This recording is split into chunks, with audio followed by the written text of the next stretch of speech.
Doing behavioral health homework, it's extremely important that we are integrating physical and mental health. It's been a long time coming, and it's a good thing.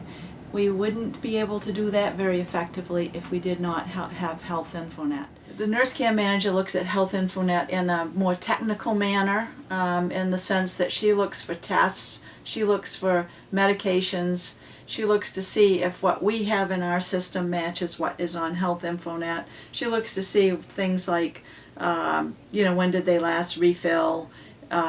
She looks at all those tests and things to see what's going on with the person in that way.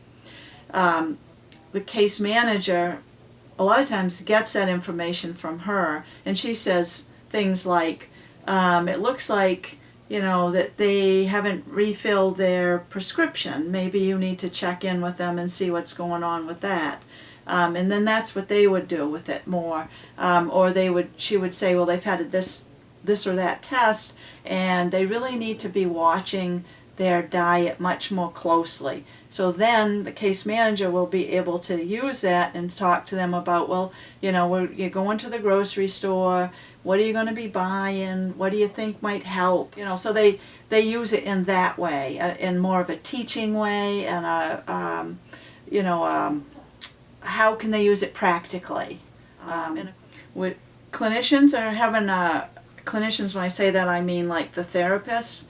They're beginning to use it more. They're beginning to use it, look it up, and then take that information and work with it in their counseling sessions, being able to motivate the person, what their behavior may be doing or not doing to help them feel better.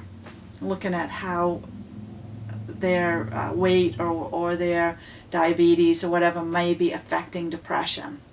It's good for counseling, it's good for case management, it's good to just stay on top of the case and know what's going on medically so that we can help support that process as well as do the work that we need to do with the person.